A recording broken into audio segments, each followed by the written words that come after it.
Christina Applegate had fame, money, and the perfect Hollywood career. But she also had secrets she kept hidden for 30 years. A stalker broke into her home and put on her clothes. A Twitter account threatened to kill her fiancé. And one night, with a famous TV producer, ended with bruises she could never explain. At 19, she got pregnant by a man who held a shard of glass to her neck. And everyone on the set of Married with Children knew. So why did nobody step in?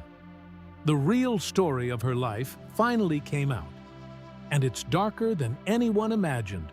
Christina Applegate was born on November 25, 1971, in Hollywood, California. And from the very beginning, her life was tied to show business. Her father, Robert William Bobby Applegate, worked as a staff producer at Dot Records. Her mother, Nancy Lee Pretty, was a folk singer and actress who had released an album called You've Come This Way Before. She even named Christina after Andrew Wyeth's painting Christina's World, and then used that same title for one of her songs, as if her daughter's life and her own career were already being folded into the same story. That story changed almost immediately. Her parents separated within months of her birth. Her father later remarried and had 2 more children, Elisa in October 1977 and Kyle in July 1981, while Christina grew up with her mother in the Laurel Canyon world of the 1970s. Money was tight. There was no extra help, no babysitters. So Christina was brought into her mother's working life early, and before she could even speak, she was already in front of a camera. At just 3 months old, she appeared in a Playtex baby bottle commercial. Not long after that, she showed up in an episode of Days of Our Lives in 1972 alongside her mother. In one of those strange details that says so much about child acting, the baby Christina was cast as a baby boy simply because the production needed a baby, and she was there. By kindergarten, she already had a Screen Actors Guild card. She had spent years working before she was old enough to read the contracts behind the work. That kind of childhood shapes a person fast. It teaches you that adults will decide who you are, what you look like, and what role you need to play. It teaches you that the people who are supposed to protect you might also be the ones putting you on display. And for Christina, those lessons did not stop on a set. They followed her home. The darkest part of her childhood came when she was between 3 and 7 years old. In that short stretch of time, the damage piled up in ways no child should ever have to carry. At age 5, she was molested by a female babysitter. She also watched her mother shoot heroin. At home, there was a live-in boyfriend of Nancy Pretty's, who physically abused both mother and daughter. Christina later described those years with brutal clarity. She said she knew what was happening was wrong even then. She felt sick, scared, and sad. The incident with the babysitter never really left her. She wrote that after that, she never fully felt comfortable being touched, and that discomfort stayed with her for the rest of her life. At the same time, the home itself felt unstable in every direction. Christina later said she had kind of the worst situation from 3 to 7, but she also placed it in a bigger world she had grown up around, one full of single mothers, men moving in and out, and drugs sitting too close to everyday life. In another interview, she shared one small memory that says more than a long explanation ever could. As a little girl, she was thrilled when dinner included hamburger buns, because that meant there was enough food for bread to be on the plate. Even so, she never painted her mother as a simple villain. That is part of what makes her story feel so painful. It was never simple. Christina has said clearly that she loved her mother deeply. She even spoke about her with a kind of tenderness that carried pain inside it. She once said that Nancy Pretty was wonderful, but her tools were off. Then she repeated a line her mother used to say, one that would later explain so much about Christina's own choices in love. Her mother would say, I never met a junkie I didn't like. Christina admitted that this became part of her own pattern too. She was drawn to broken men, men without stable lives, men she thought she could fix. Long before she was old enough to understand it, love and chaos had already started to blend together in her mind. By the time she was a teenager, she was no longer just a child actor with a few credits. She was a working professional. She had already appeared in the 1981 horror film Jaws of Satan, then acted alongside Scott Baio on Charles in Charge in 1984, appeared on Silver Spoons in 1986, and landed her first regular series role as Robin Kennedy on Heart of the City during the 1986 to 1987 television season. She was only 15, but the pressure was already heavy, and the damage from childhood had started finding new forms. One of the cruelest moments came from inside her own family. During those teenage years, her mother suggested that Christina consider liposuction. That detail stayed with her. It became one of the foundations of the eating disorder that followed. When a teenage girl is told by her own mother that surgery might improve her body, that idea does not just pass through her mind and disappear. It stays. It settles in. It starts shaping how she sees herself every time she looks in the mirror. Then came the role that made her famous and nearly broke her at the same time. In 1987, Fox cast Christina Applegate as Kelly Bundy on Married with Children. The show premiered on April 5, 1987, right as the new Fox network was trying to establish itself. Christina was 15 when she got the part, 16 when the show started airing, and 25 when it ended in May 1997, after 11 seasons and 259 episodes. Kelly Bundy became one of the most recognizable characters on television. She was the ditzy, sexy older sister, and the image attached to that role became a prison Christina had to live inside for years. The clothes alone tell part of the story.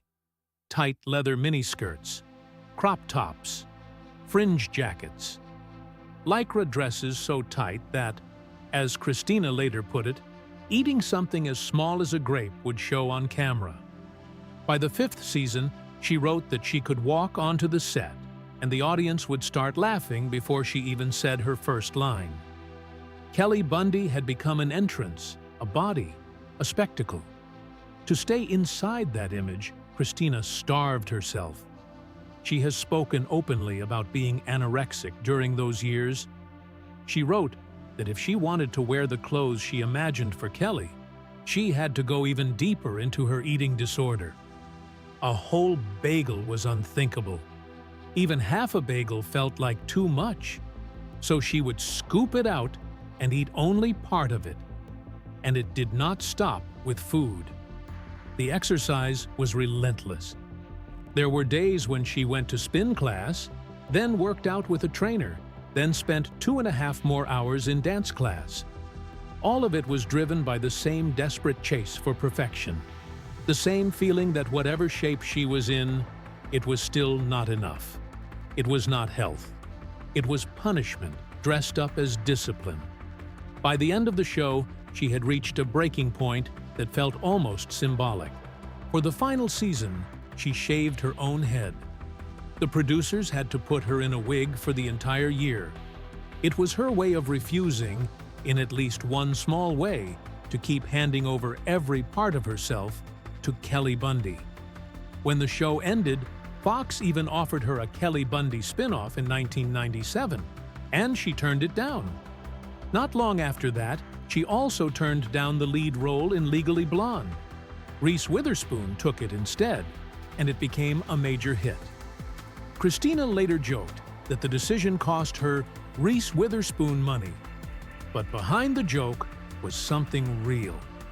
She had already spent so many years being trapped inside one image that maybe walking away from another version of that trap felt necessary at the time. Her personal life during those years was no calmer than her career.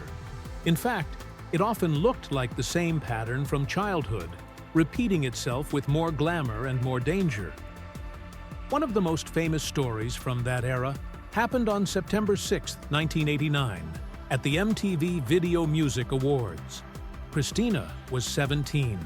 She had been invited to present, and through friends in Los Angeles, she had gotten close to a 26-year-old actor who was still unknown then, Brad Pitt. They had been friends first, and then something shifted. She invited him as her date to the VMAs. He drove her there, along with her mother, Nancy Priddy, and her best friend, Lori Allison. But during the show, Christina's attention locked onto someone else entirely, Sebastian Bach, the frontman of Skid Row. In her own telling, she spent the night staring at him.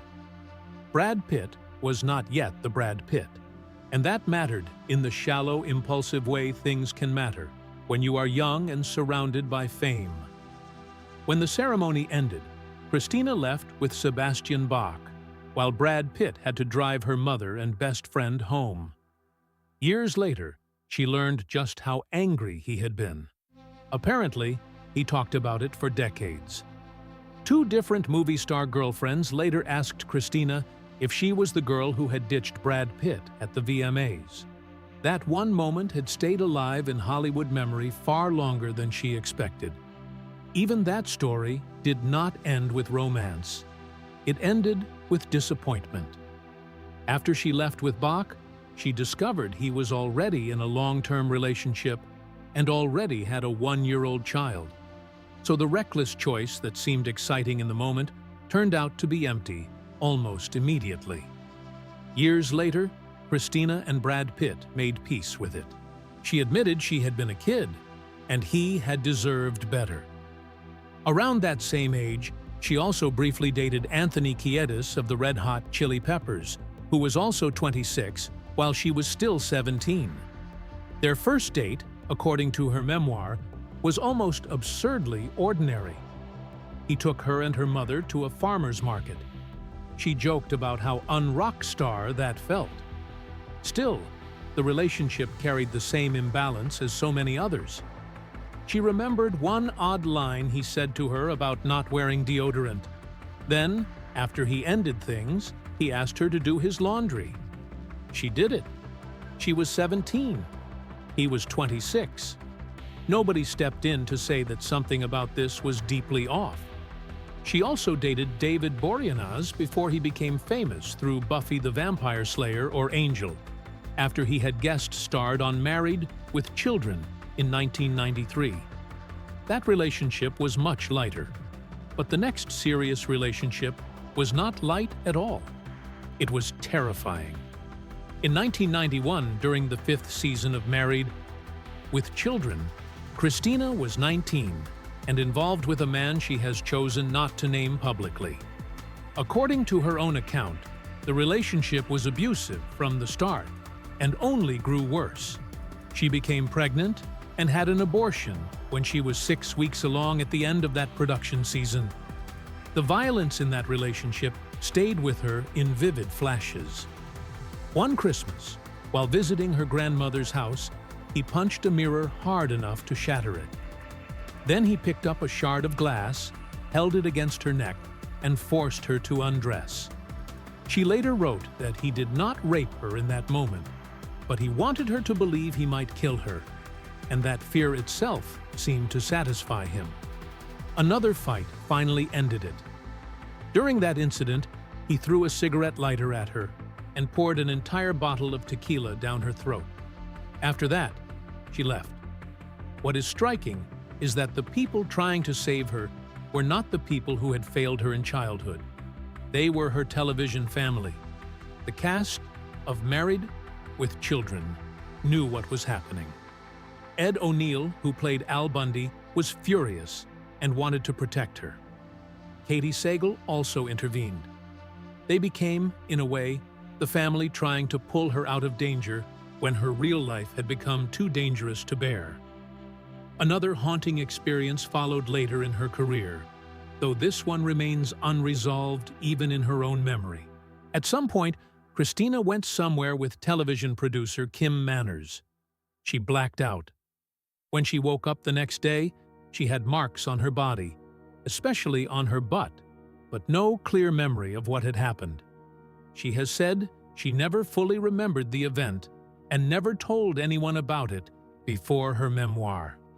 Manners died in 2009, and whatever happened that night is now lost in the fog of missing memory, physical evidence, and a feeling she has never been able to shake. Years later, her pattern of trying to save broken men came back again. In 2005, her marriage to actor Jonathan Shaich started falling apart. They had married on October 20th, 2001, in Palm Springs, in a wedding Christina later described with painful honesty.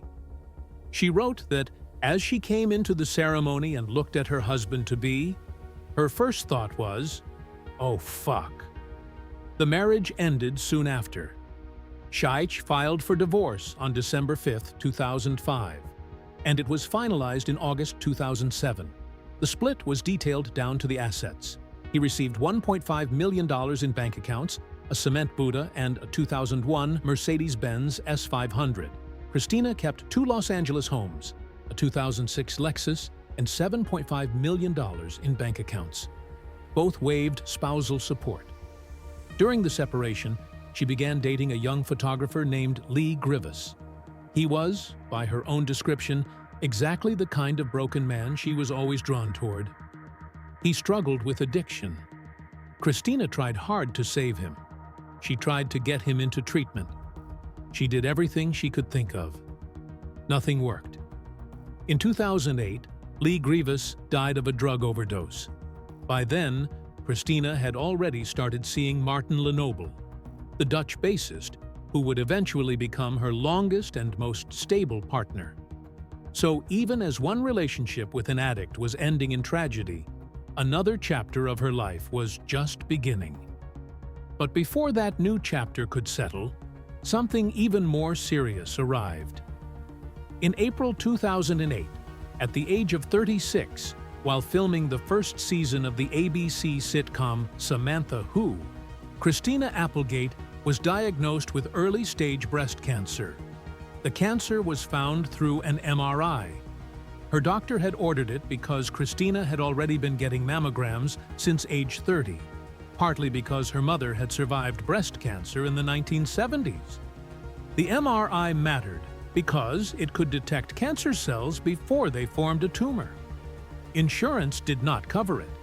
Christina could only get it because she could afford it. That fact stayed with her later for a reason. At first, the plan was radiation.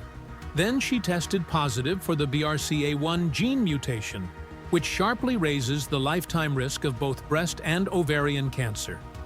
That result changed everything. Radiation no longer felt like enough. It might address the current problem, but it would not take away the larger risk hanging over her future. So Christina made a decision quickly. She would undergo a bilateral prophylactic double mastectomy. Only one breast had cancer, but she chose to remove both. Before the surgery, she did something heartbreaking and very human. She arranged a nude photo shoot because she wanted photographs of her breasts from every angle. She wanted something to remember them by. She did not want to go through this over and over again. She wanted it done. She wanted the danger gone.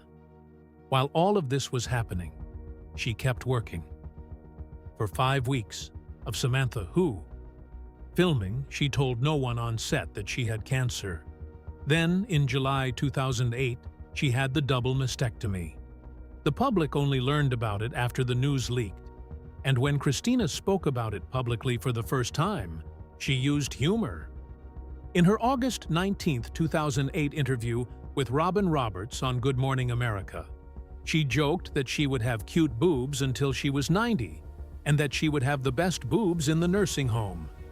People laughed. Robin Roberts laughed. Christina smiled right through it. Later, she admitted that smile was not real. She said everything she was saying at the time was a lie. Behind the jokes was emotional collapse. In later interviews, she described how shattered she felt after surgery. She spoke openly about how much she disliked the reconstruction. How strange it felt to live in a body that no longer matched what she once knew. How she had no nipples. How hard it was to look at herself and feel whole. She did not want to become a public symbol of brave suffering. She did not want to play the role of the perfect cancer warrior. But people expected that role from her, just as they had expected so many roles from her before. And once again she performed what the world needed to see. Long before the world knew her as Kelly Bundy, Christina Applegate was already living with something dark and frightening. Men she did not know had started fixating on her, and the danger was real. One stalker even broke into her home, put on her clothes, and was later arrested. That detail was recorded by private investigator Don Crutchfield in his book, Protect Yourself at All Times, a common-sense survival guide. Then there was another man, Teddy Soto, who kept showing up outside the Columbia Pictures lot in Culver City, while Married with Children was filming. He had already been to her home before that. He too was arrested. His case later appeared in forensic psychiatrist Robert I. Simon's book, Bad Men Do What Good Men Dream. And then there was a third. In 2000, an Arizona man named Gabriel Espinosa was obsessively stalking Christina at the same time he was stalking Madonna and Mariah Carey. He was charged with 2 felony stalking counts, and he also had 2 outstanding warrants in Arizona, tied to threats he had made to a local sheriff and news anchor, Jeannie Ford. But even that was not the end of it. The most disturbing wave came years later, on September 20th, 2012, when Christina had just become engaged to Martin Lenoble. Out of nowhere, an anonymous Twitter account began sending Martin death threats. According to the search warrant the LAPD got from Twitter 6 days later, the messages were chilling. One said, "You stole Christina away from me. If not for you, she would be mine. I will not accept this. I am going to kill you." Another said, "I'm going to bust your head in for taking her away from me. Be afraid. Be very afraid." A third message pushed even further and threatened to blow his head off. The LAPD moved fast and got a warrant from Twitter headquarters in San Francisco to identify whoever was behind the account. But before charges could be filed, the account was deleted. Later reporting suggested the case never led to a public arrest. So even in the happiest moments of her life, fear had a way of finding its way in. That same pattern followed her in Hollywood too. Success came, but it rarely came clean. By 2003, Christina was trying to rebuild her film career after Married with Children. She was offered the role of Veronica Corningstone in Anchorman, The Legend of Ron Burgundy, opposite Will Ferrell. At first, she turned it down. The reason was simple. DreamWorks SKG had offered her too little money. She had been lowballed. What happened next said a lot about the system around her. According to memoir coverage from Yahoo and reporting in the Washington Times before the book launch, Will Ferrell and director Adam McKay actually offered to give her part of their own paychecks just to get her to say yes. She did take the role in the end, and it mattered. When the film came out on July 9, 2004, it made more than $90 million worldwide against a reported $26 million budget. It became one of the defining comedies of the 2000s, and for Christina, it helped pull her career back into motion. Still, even when she won, the rules around her never felt fair. Years later, while filming Bad Moms in 2016, the production quietly spent $30,000 on digital post-production work to make her face look younger than 44. She found out only afterward. That kind of thing stays with a person. She has said the way the industry measured her age shaped her more than she wants to admit. At 15, she was too young. At 19, she was just right. At 44, she was too old. By 50, she was retired.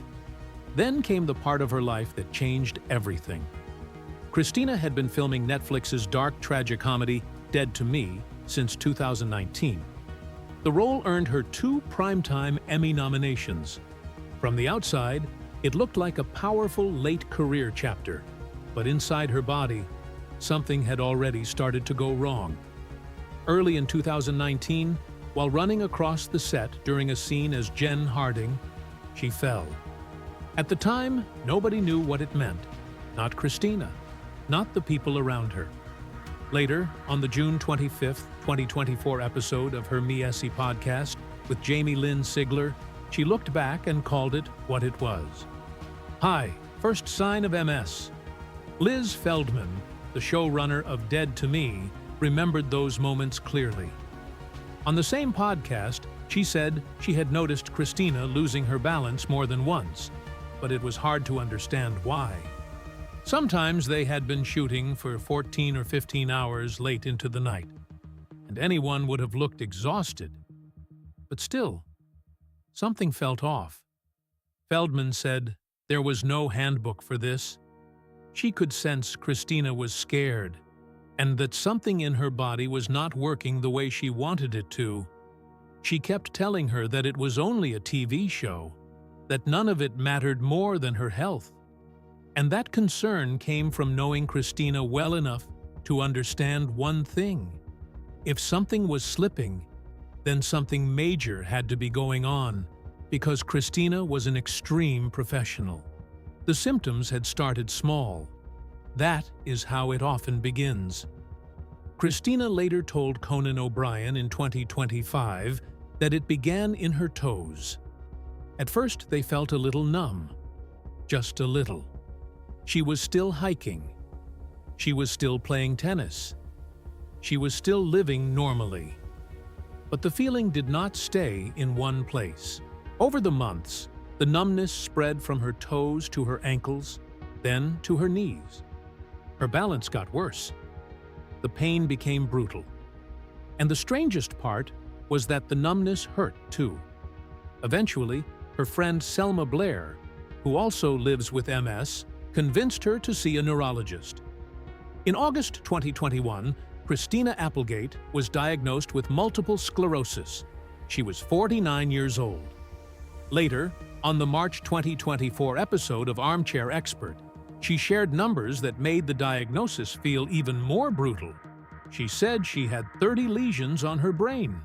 The biggest one was behind her right eye, which is why her right eye hurt so much. That same month, in August 2021, she told the public. On social media, she wrote, "Hi, friends. A few months ago, I was diagnosed with MS. It's been a strange journey, but I have been so supported by people that I know who also have this condition.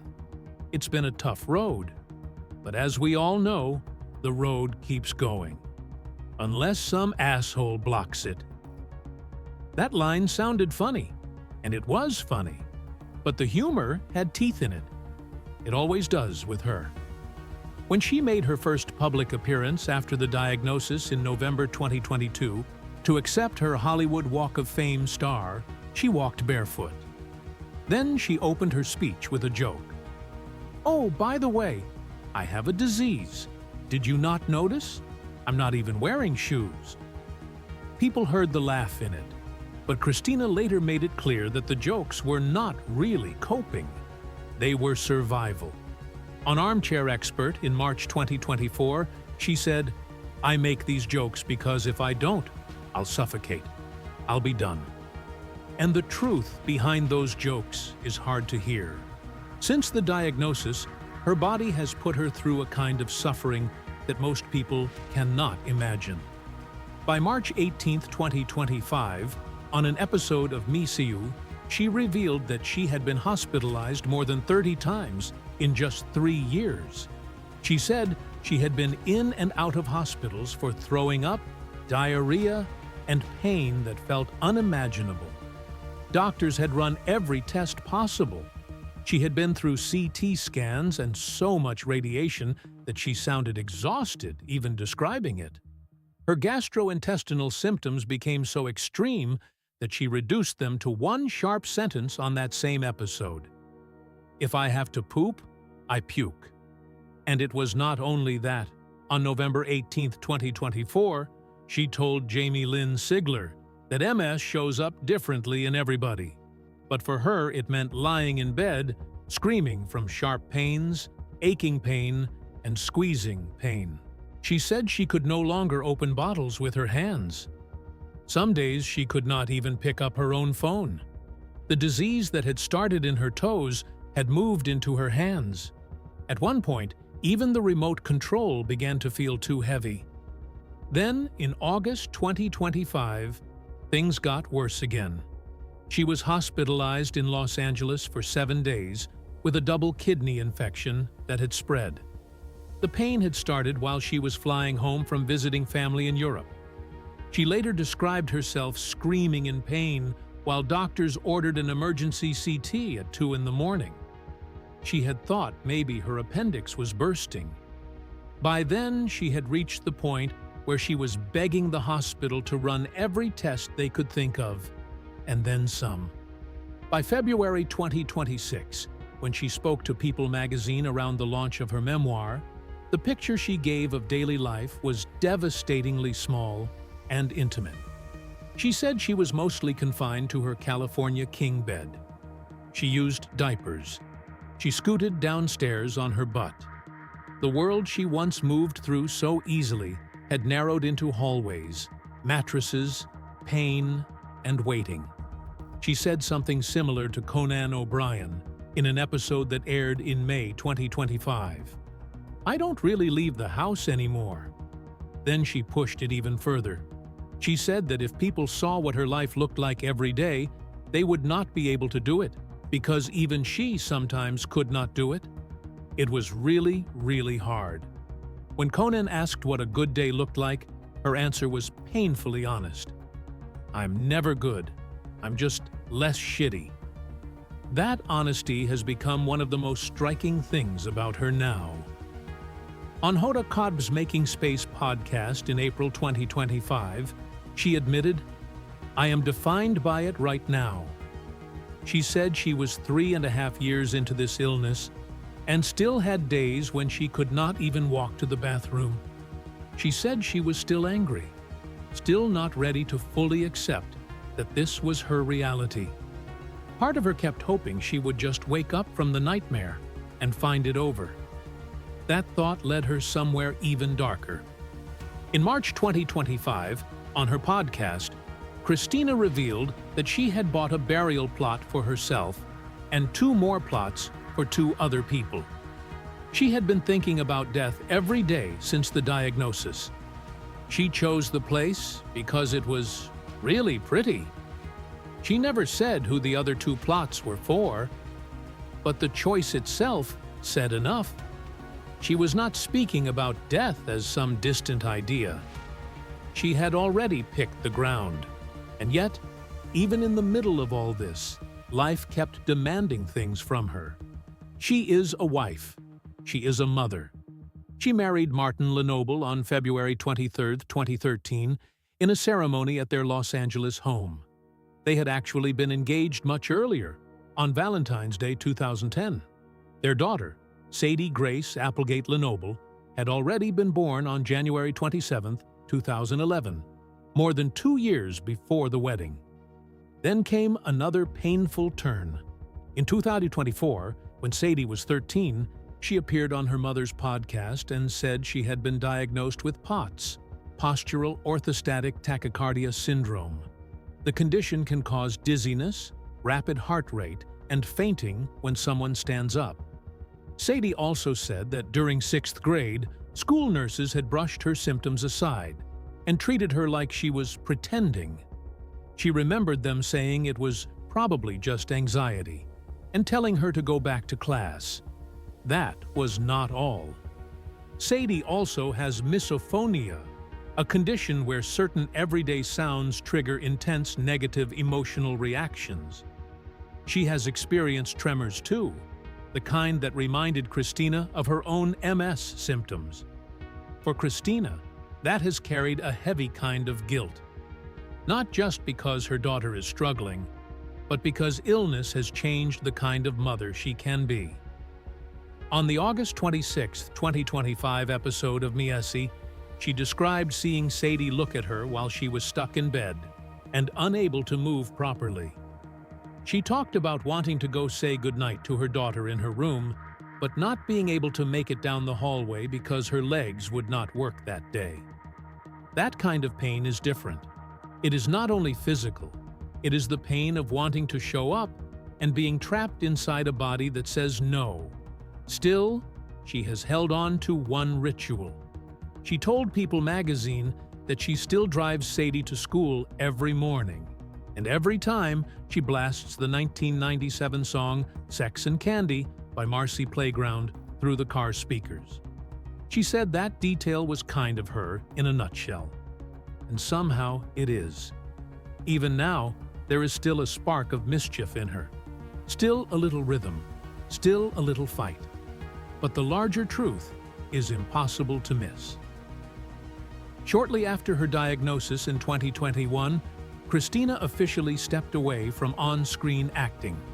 She said she would continue voice work. And she has, including the Netflix animated series Hellbound.